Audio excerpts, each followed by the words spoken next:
Bienvenidísimos, colegas, a esta segunda charla de nuestro segundo día de nuestro evento Tecno Especialistas en su tercer encuentro. Tenemos el gran honor de contar en este caso con la presencia del gran Felipe Alcaíno, de profesión mecánico industrial, con una vasta experiencia en el diseño, la evaluación y el montaje de sistemas solares fotovoltaicos.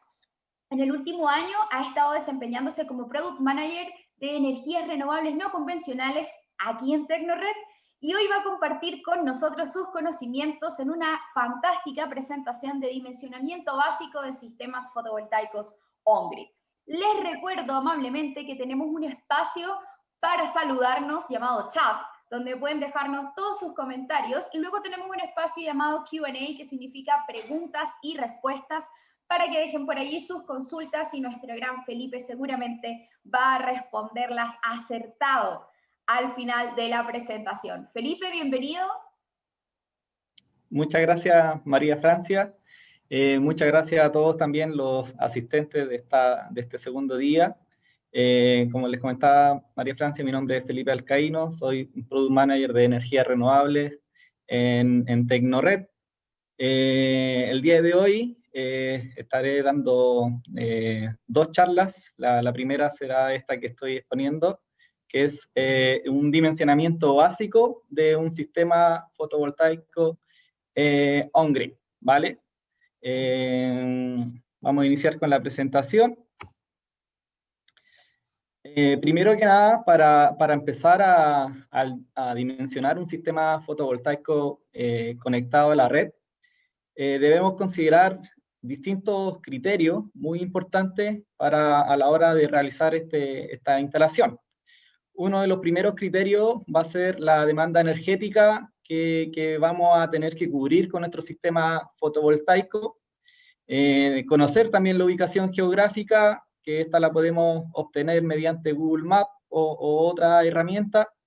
La inclinación y la orientación que va a tener la disposición de nuestra instalación fotovoltaica, ya sea si el caso va a ser sobre techumbre o directamente a suelo, etcétera, etcétera. Los datos climatológicos, que es muy importante obtenerlos para el dimensionamiento, los datos también de los equipos que vamos a utilizar, ya sean módulos fotovoltaicos, inversores, cables, protección eléctrica, etcétera. La generación energética también que va a tener nuestra planta, que va a contrastar directamente contra nuestra demanda energética.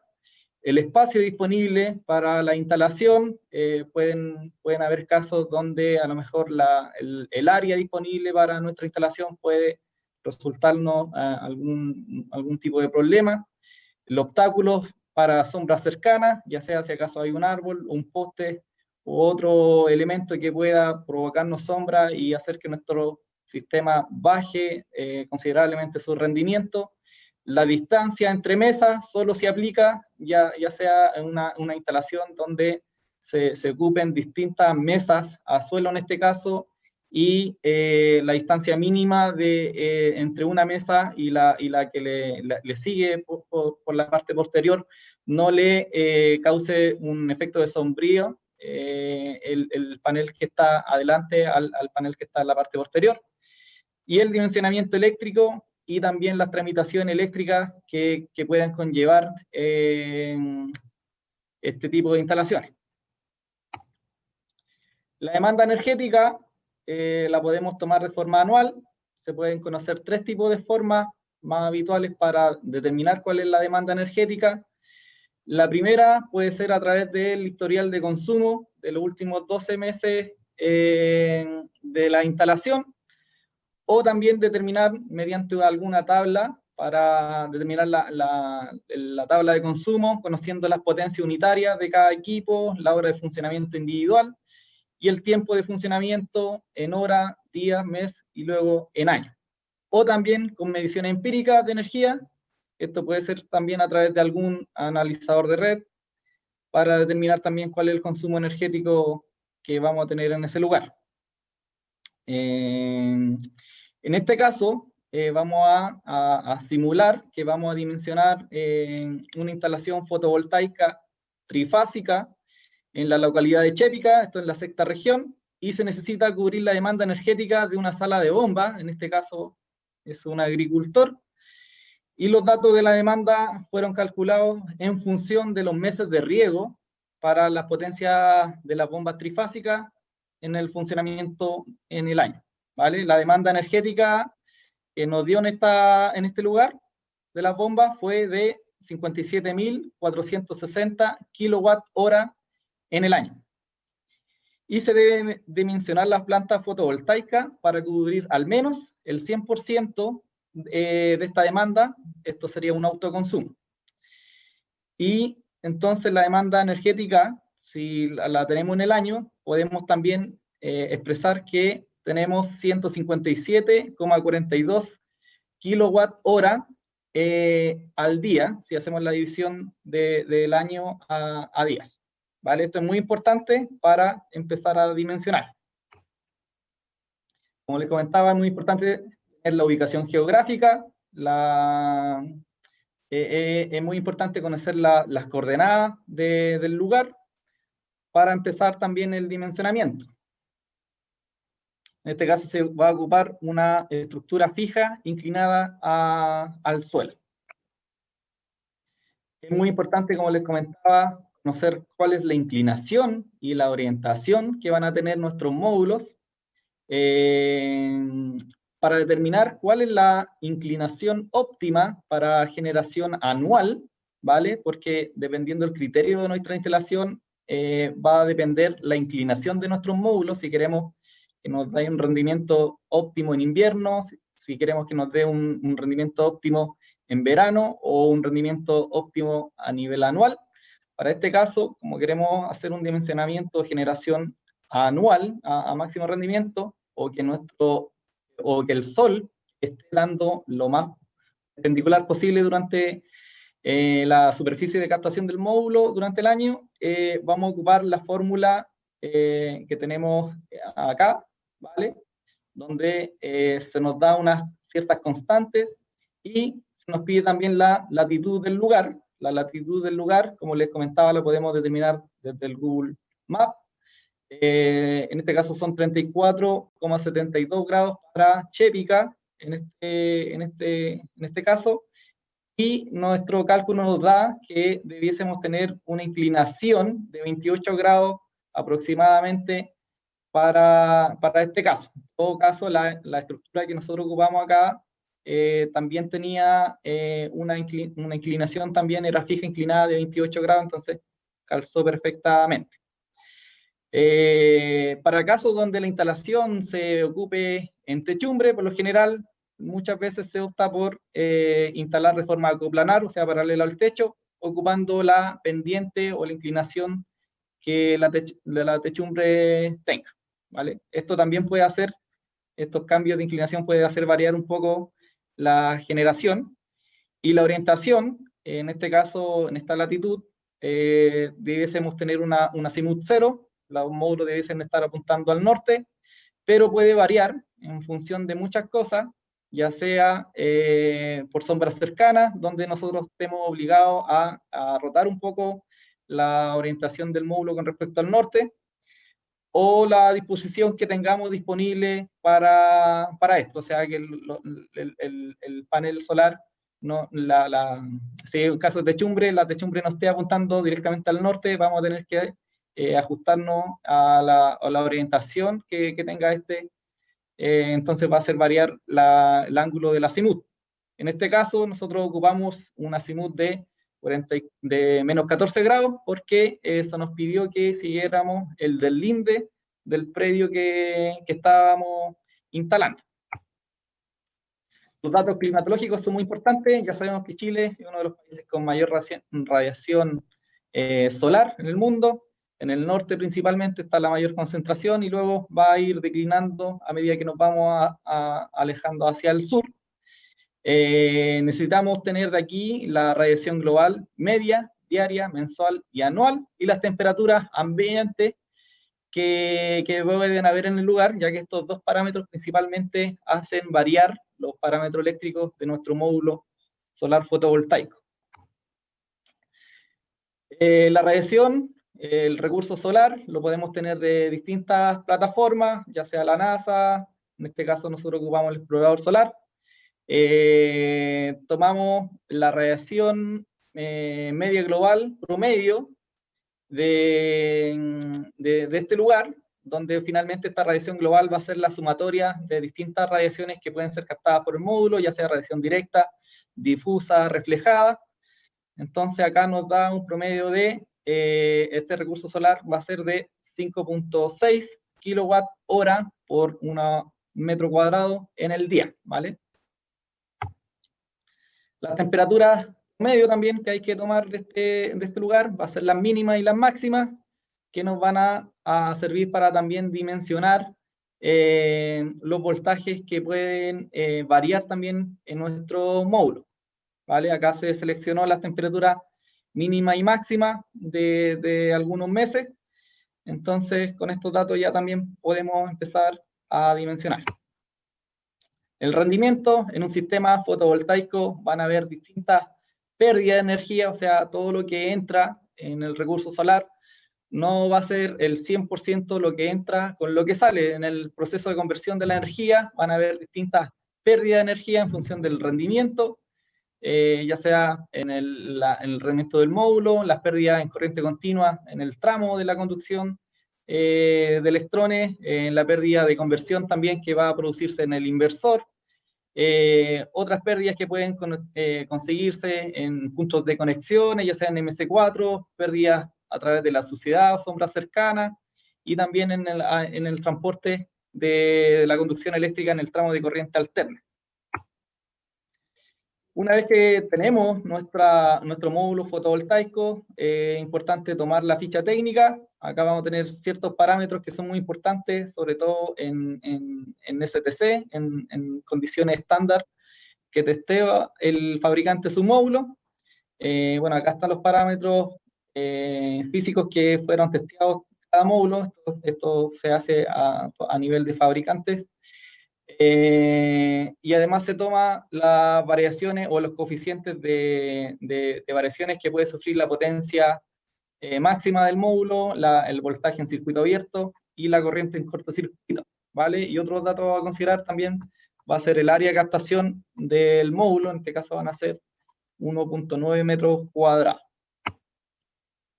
También es muy importante conocer la ficha técnica del inversor. En este caso en ambos casos ocupamos módulo inversor de la marca Canadian Solar, que es la marca que nosotros comercializamos. Ocupamos un inversor de 20 kilowatts, ¿vale? El fabricante también nos va a dar ciertos parámetros eléctricos que son muy importantes a la hora de dimensionar. Las consideraciones para las pérdidas y ganancias por temperatura en el módulo. Como les comentaba, el módulo es susceptible en el voltaje a través de las temperaturas que pueden haber en el lugar. Cuando tenemos instalaciones sobre techumbre, por ejemplo, si tenemos sobre una cubierta de zinc, la temperatura del zinc también puede aumentar aún más sobre la temperatura ambiente. Y para el piso vamos a tener quizá una buena ventilación, no vamos a estar tan apegados al piso, pero generalmente tenemos una buena ventilación en la parte posterior de la instalación, entonces van a cambiar también esos criterios para la dimensionamiento. La pérdida de potencia en el módulo la vamos a tener a través del coeficiente de potencia máxima, expresada en la fórmula que se presenta a continuación, donde vamos a tener la temperatura en STC de la celda del módulo y la temperatura máxima de trabajo que podemos tener en el lugar, ¿vale? En este caso teníamos una temperatura media que la sacamos del explorador de 20,4 grados Celsius, la temperatura en STC son 25 grados Celsius y el coeficiente de potencia máxima es menos 0,37%, que la sacamos de nuestro módulo fotovoltaico. Si llevamos a todos estos datos a la juguera en esta fórmula, finalmente vamos a tener que, por este concepto de temperatura, va a tener un 9.4% de pérdida de rendimiento del módulo. Dicho esto, el módulo va a tener un rendimiento final de un 90.6% sobre su potencia nominal, según dicha temperatura trabajo en esas condiciones, ¿vale? Las pérdidas de voltajes en el módulo por temperatura van a ir variando, como les comentaba, en función de la temperatura. Esto puede hacer variar tanto el voltaje de circuito abierto como el voltaje de máxima operación cuando el módulo llega a su máxima potencia. Estos datos son muy importantes a la hora de dimensionar en cuanto al inversor, ya que si sobrepasamos en este caso, por ejemplo, los voltajes de circuito abierto admisibles máximo en el inversor, es más probable que estropeemos la electrónica netamente. ¿Vale? Entonces, aquí consideramos también una temperatura de trabajo ambiente de 50 grados Celsius que puede llegar. Tenemos también el coeficiente de voltaje en circuito abierto, que lo sacamos del módulo fotovoltaico, y la temperatura estándar, que sigue siendo los 25 grados Celsius. Si hacemos el cálculo en nuestra fórmula, vamos a decir que vamos a tener cerca de un 7.4% de pérdida en el voltaje de operación. En este caso va a ser un 92,6%, entonces, el funcionamiento, en este caso, en el voltaje, lo que va a hacer finalmente hacer perder tensión por esta alta temperatura, donde el voltaje de máxima operación de 39.8 volt va a bajar a 36.85 voltios, ¿vale? Lo mismo va a pasar si tenemos ganancia de voltaje en función de la temperatura. Aquí vamos a asumir que vamos a tener temperatura fría de menos 5 grados. En función de la fórmula, vamos a tener una ganancia de un 87% sobre el voltaje de máxima operación. Si hacemos la sumatoria de esta ganancia de tensión, vamos a hacer que el módulo va a pasar de sus 47,2 volt en condiciones estándar a 43,26 volt, ahora por este concepto de ganancia de voltaje por temperatura, baja temperatura. Como les comentaba, el fabricante también en su ficha técnica también nos expone una gráfica en función de la irradiación y la temperatura en el módulo, en este caso de 365 watts, que fue el seleccionado, donde nosotros podemos ver que a mayor irradiación la corriente va variando, pero el voltaje va variando, pero muy, muy levemente. Pero por el contrario, si hacemos variar la temperatura, la corriente varía levemente, pero ya se nota la variación en el caso de la tensión, ¿vale? Entonces, eso es muy, muy importante. Como les comentaba, si ponemos todo el rendimiento en la conversión de energía dentro del proceso, podríamos tener un 90% de rendimiento por pérdida en el módulo a causa de la temperatura, una pérdida no más de 1,5% en la caída de tensión en el tramo de corriente continua, eso también está establecido por norma. Acá supondremos que vamos a tener una pérdida de 1%. Pérdidas de la conversión en el inversor, en este caso el rendimiento del equipo va a ser de un 98,7%. Otras pérdidas que pueden ser, como les comentaba, en el conexiado, de 1% de las pérdidas, un 2% en pérdidas, ya sea por suciedad, sombra y otro elemento, y no más de un 3% de la caída de tensión en la parte alterna. En este caso vamos a suponer que tendremos un 2% en nuestro cálculo de caída de tensión desde el inversor hasta el punto de conexión, ¿vale?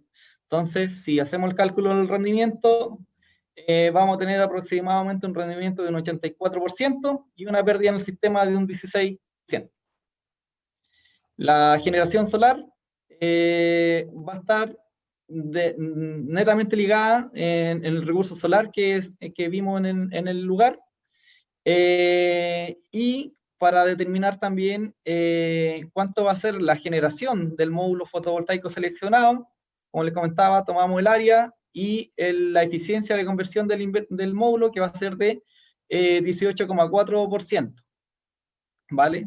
Si de los 5,6 kWh metro cuadrado en el día, este módulo con un área de captación de 1,9 metros cuadrados aproximadamente, solo generará un 18,4% de esta energía disponible, ¿vale? Entonces, para determinar la energía que generará en el día un módulo, tenemos que vamos a hacer la multiplicación, en este caso, del recurso solar, el área de captación del módulo, por su rendimiento. En este caso nos va a dar 1,96 kWh en el día, que va a generar, en teoría, un solo módulo de 365 watts peak. Para determinar los módulos necesarios para cubrir la demanda energética inicial, basta entonces con traer nuestra demanda energética que la pasamos en el día, la producción media que va a generar nuestro módulo. Entonces, para determinar la cantidad de módulos que necesitaríamos, en teoría, basta con hacer la división entre la demanda energética y la generación unitaria del módulo. Entonces, acá aproximadamente tendríamos que tener 80 módulos nominalmente para cubrir esta demanda. Ahora se deben aplicar también las pérdidas, como les comentaba, los 80 módulos era en condiciones ideales, pero aquí, como les comentaba, siempre van a haber pérdidas en la conversión de energía. Teníamos un 16% de pérdida de energía y un rendimiento de un 84% en conclusión. Entonces, para recalcular, tomamos la producción energética teórica del módulo por el rendimiento que va a tener nuestro sistema. Entonces, este módulo, aplicando todos los descuentos, va a generar finalmente aproximadamente 1,64 kWh en el día, ¿vale? Entonces, volvemos a hacer el recálculo sobre la demanda energética que teníamos en nuestro sistema. Ahora la producción energética corregida, vamos a tener en total 96 módulos de 365 watts, con una potencia cercana a 35,04 kilowatt peak, ¿vale?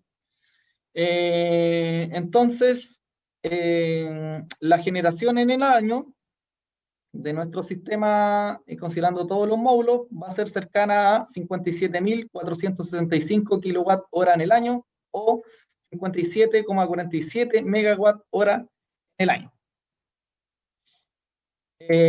Para la selección del inversor, como les comentaba, basta con tomar los datos técnicos y ciertos criterios para el dimensionamiento.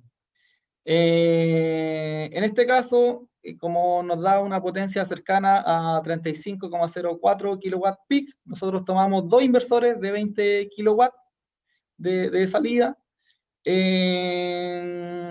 cada uno de 20 kilos, como les comentaba, y además algunos fabricantes pueden permitir hasta un 20% la potencia solar fotovoltaica sobre la potencia nominal del equipo, ¿vale? Pero es muy importante siempre dimensionar en base a los datos técnicos de nuestro inversor. El cálculo número del string, como les comentaba, el inversor tiene ciertos parámetros eléctricos. En este caso, por ejemplo, el inversor nos dice que no debemos sobrepasar en la tensión de circuito abierto más de 1000 volts. Para que el equipo encienda, debemos llegar a lo menos a 180 volts. Y también vamos a tener un rango de voltaje en operación en el seguidor de máxima potencia, en un voltaje de máxima operación. En este caso vamos a tener un rango mínimo o máximo para nuestra selección.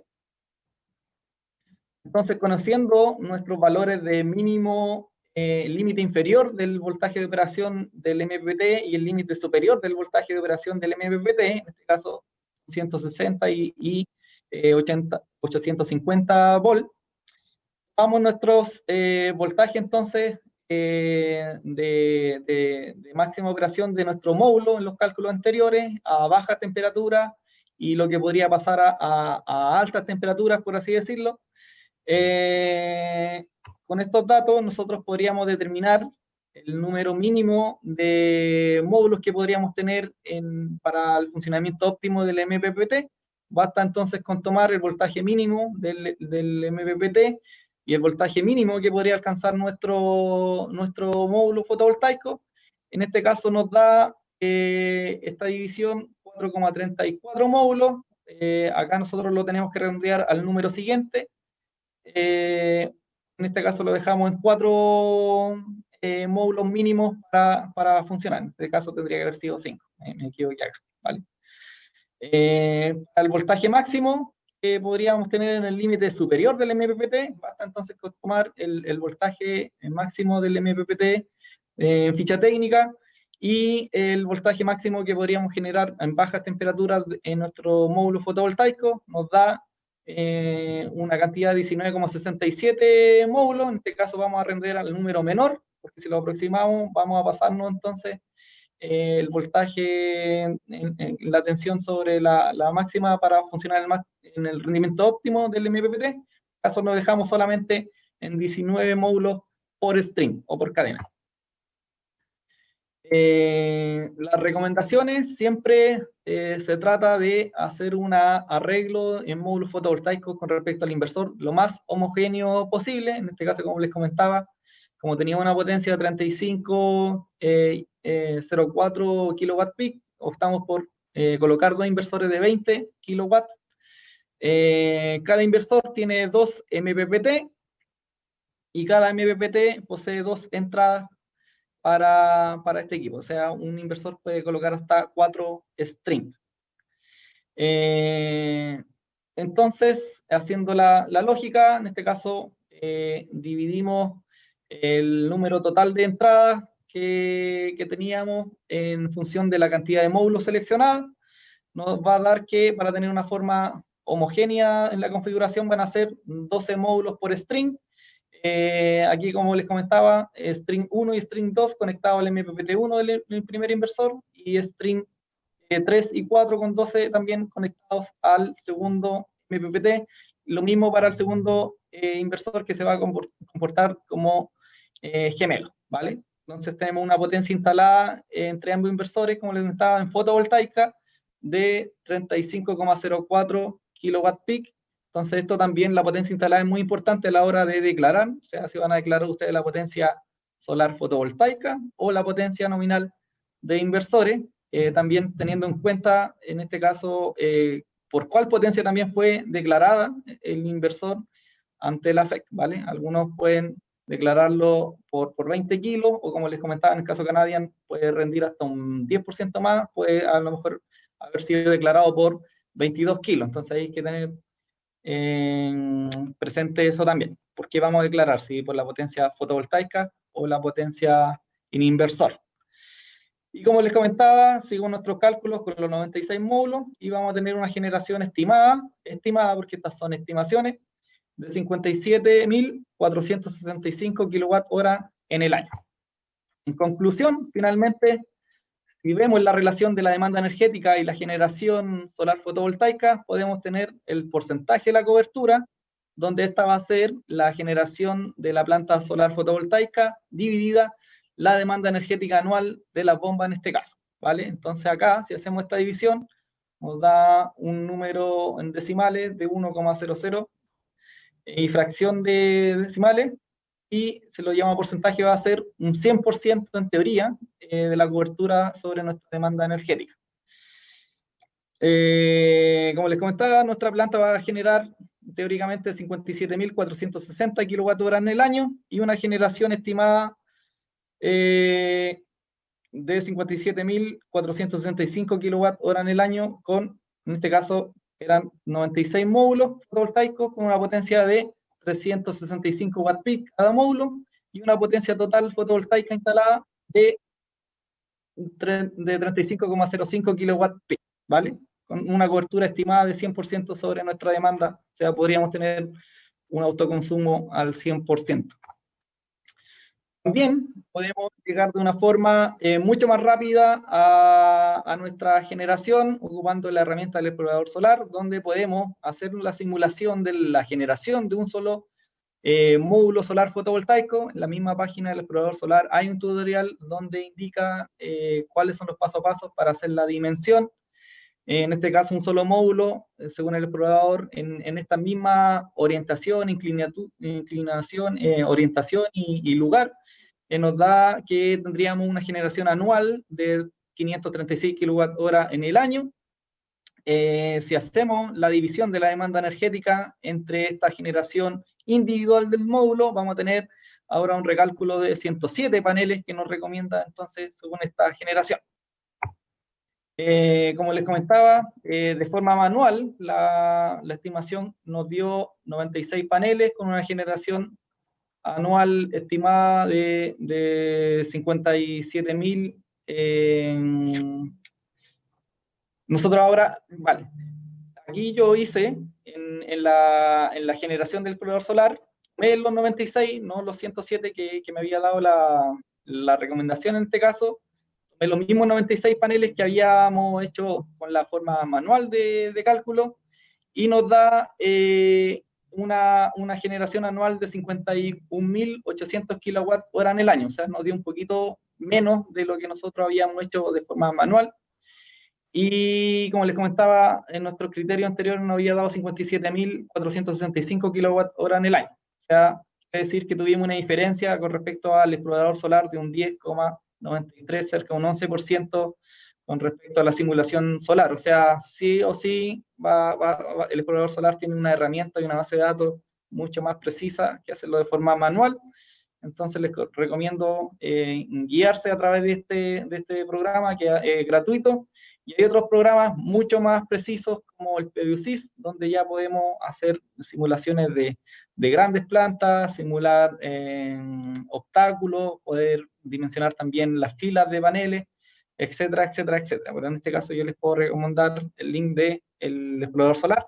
Y otras recomendaciones para instalaciones fotovoltaicas, bueno, estas instalaciones deben ser por técnicos o ingenieros que estén con su clase, y las potencias que pueden instalar van a estar también determinadas también por el nivel de potencia y su clase. El portal de la SEC, en la generación ciudadana, hay normas técnicas que ya son para la generación distribuida, conectada a la red, que es la RGR 01-2020 y la RGR 02-2020, y también en complemento de la norma eléctrica chilena 4-2003, que actualmente ya tiene nuevos pliegos técnicos que pueden estar disponibles en el portal de la SEC, para que ustedes los puedan ver y estén realizando sus instalaciones bajo estas normativas, que finalmente cuando hagan el trámite eléctrico 4, los van a pedir que esté todo en regla, ¿vale? Entonces, también les dejo esta presentación, se la vamos a hacer llegar, les dejo el portal de las buenas y las malas prácticas de la instalación fotovoltaica, donde pueden ver también qué se debe hacer y qué no se debe hacer en cuanto a las instalaciones para no cometer algún error. Así que muchas gracias, espero no haberme pasado los tiempos y tengamos un espacio para las preguntas. Fantástico, Felipe. Muchísimas gracias entonces por esa gran presentación. Me imagino que los espectadores estuvieron ahí, pero al pie, porque el chat está en llamas. Te cuento que tenemos muchas consultas, varias son bastante técnicas, así que vamos a leerlas en la medida que tengamos tiempo para aquello. Se les recuerda que cualquier consulta que no podamos atender ahora en vivo y directo, vamos a poderla resolver a través del correo electrónico, ¿ok? Así que vamos con la primera consulta. Por acá nos dicen, en mi ciudad debo tener una inclinación para captar la radiación en invierno. En San Felipe, ¿qué sería lo más óptimo? Bueno, como les comentaba, también hay otras fórmulas que podemos determinar la inclinación de nuestros módulos fotovoltaicos con respecto a la latitud, ¿vale? Entonces, como les digo, si queremos hacer un sistema, por ejemplo, off-grid, donde queramos tener nuestra mayor generación en invierno, vamos a tener que ocupar otra fórmula, en este caso, conociendo la latitud. En este caso no tengo la fórmula para dimensionar, en este caso, la mejor inclinación con respecto al invierno, pero también se la puedo hacer llegar si me dejan un correíto por ahí, ¿vale? Fantástico, querido. Muchísimas gracias por esa respuesta. José nos deja por acá en el chat. ¿Cuáles son las directrices para construir un seguidor solar? Vale, el seguidor solar para instalaciones NetBilling no es muy recomendable, ya que su instalación es muy costosa. Ya esto se justifica en grandes parques solares, y esto puede aumentar entre un 15 a un 20%, dependiendo ahí el rendimiento y el lugar, ¿vale? O sea, lo ideal es siempre que este seguidor, que se va a comportar como un girasol, que va a estar siguiendo constantemente la perpendicularidad de la radiación con respecto a la cara del módulo, ¿vale? Pero como le digo, hay distintos criterios que en este momento debería ahí enlistárselo y se lo puedo mandar, pero como le digo, no es rentable, le digo desde ya, para proyectos ya net billing, ¿vale? En un payback no es recuperable. Claramente. Muchas gracias entonces, Felipe, por esa respuesta.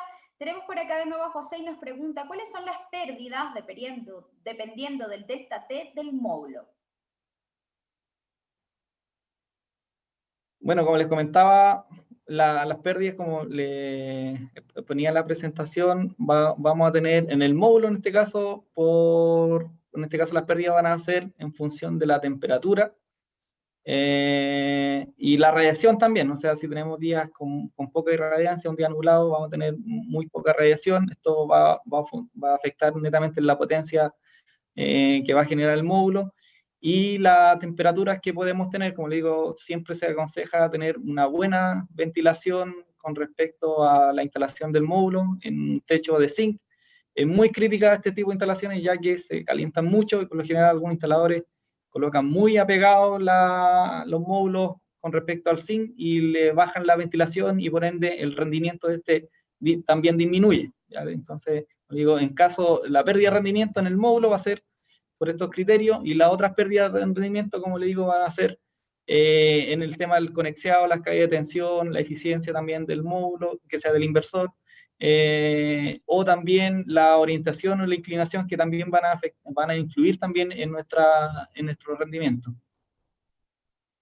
Muchas gracias, Felipe, por esa respuesta. Tenemos a Hugo, que nos pregunta, ¿qué podemos hacer en el caso de que un sistema supere la demanda energética y no se tenga un medidor bidireccional?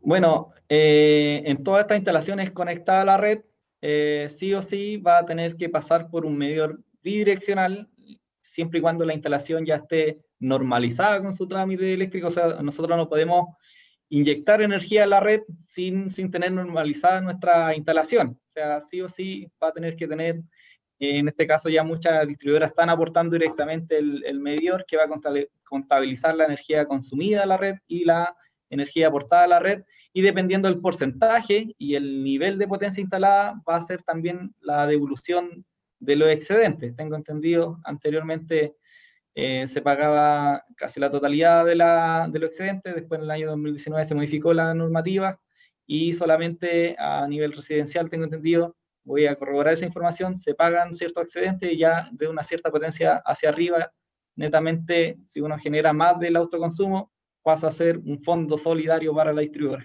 ¿ya?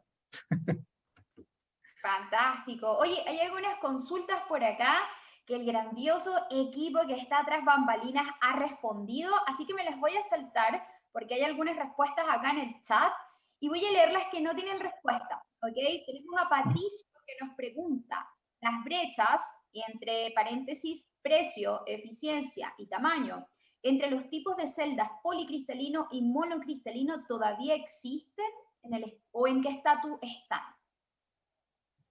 Bueno, la diferencia entre un módulo de una tecnología policristalina y monocristalina va a variar siempre en la eficiencia, o sea, cuánto va a ser el porcentaje de conversión de energía en un área determinada.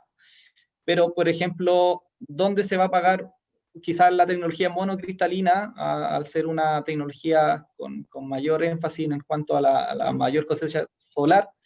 Va a ser un poquito más costoso quizás que un policristalino, pero en grandes proyectos donde van a necesitar muchos módulos, esta eficiencia va a requerir menos área por utilizar por el concepto de funcionamiento propiamente tal del módulo. Entonces, por ejemplo, si en un proyecto vamos a necesitar 100 módulos, 200 módulos policristalinos con una potencia instalada X, y con una tecnología monocristalina quizás vamos a ocupar, en vez de 200, quizás 150. Vamos a tener 50 módulos menos, vamos a tener 50 módulos menos si eso lo llevamos a área, vamos a tener una área menor de instalación, vamos a tener vamos a tener que requerir menos estructura, menos cableado, menos tiempo de instalación, y finalmente esa instalación con módulos monocristalinos se va a pagar con creces, aunque el precio inicial hubiese sido un poquito más caro que el policristalino en su relación de pesos por watt o dólares por watt. ¿Vale? Va a determinar netamente ese tema, el criterio de uno y el otro, y dónde también lo vamos a ocupar, ¿vale? Hay un módulo, la tecnología monocristalina quizás se comporta de mejor manera con algún tipo de irradiación, y el policristalina con otro tipo, ¿vale? Pero también te va a determinar del criterio de la instalación. Fantástico, querido Felipe. Oye, última consulta porque ya se nos está yendo el tiempo. Les recuerdo a todos los colegas que las otras consultas que quedan en el chat van a ser respondidas en su momento, bien sea vía correo electrónico o a través de la plataforma de nuestro evento de Tecnoespecialista. Y la última consulta que te dejo es que nos piden tu opinión y dicen, ¿qué recomiendas? ¿Microinversores o inversores centralizados? Vale, muy buena pregunta. Como le digo, va a depender. Los microinversores muy buenos cuando vamos a ocupar instalaciones residenciales. Ya no se justifica a nivel comercial o industrial, o menos de generación PMGD o utility, ya que estos equipos pueden albergar un inversor pequeñito por cada módulo, y es muy buena cuando tenemos que hacer distinta disposición o orientación de módulos. O sea, podemos dejar un módulo apuntando a la cordillera y el otro a la costa, y no va a haber ningún problema, o si tenemos problemas de sombreamiento, uno puede estar afectado y el otro no le va a afectar en el rendimiento al otro. Pero ya ahora los fabricantes están haciendo inversores string con muchos más MPPT a nivel residencial. Entonces ya podemos colocar distintas disposiciones de módulos. Entonces, si un MPPT por ese motivo le sucede algo, se sombrea un string, el otro MPPT va a estar funcionando bien, o sea, no le va a afectar en su rendimiento al otro, ya no va a haber ahí una pérdida. No al ser así, si un equipo con solo MPPT, donde si se sombrea o le pasa algo a un módulo, va a afectar el rendimiento de todo el arreglo. Entonces va a depender ahí también el criterio, el costo también de un equipo y el costo también del otro. Pero ya ahora cada vez se está haciendo más masiva el uso de inversores a nivel de string más que microinversores, ¿vale? Fantástico, Felipe. Muchísimas gracias entonces por haber compartido con toda la audiencia que nos acompañó en esta mañana toda tu expertise. Te vamos a dar entonces las infinitas gracias de parte también de todo el equipo de Tecnored por estar acá dando así como todo tu power. Y vamos a despedirnos por este preciso momento porque en unos minutitos más, de hecho en unos 15 minutitos más, nos vamos a conectar con Charles Nambrat, quien tiene hoy una presentación preparada para sistemas off-grid, es decir, aislados. Buenísimo. Así que nos vamos a ver aproximadamente a las 11:15 con Charles.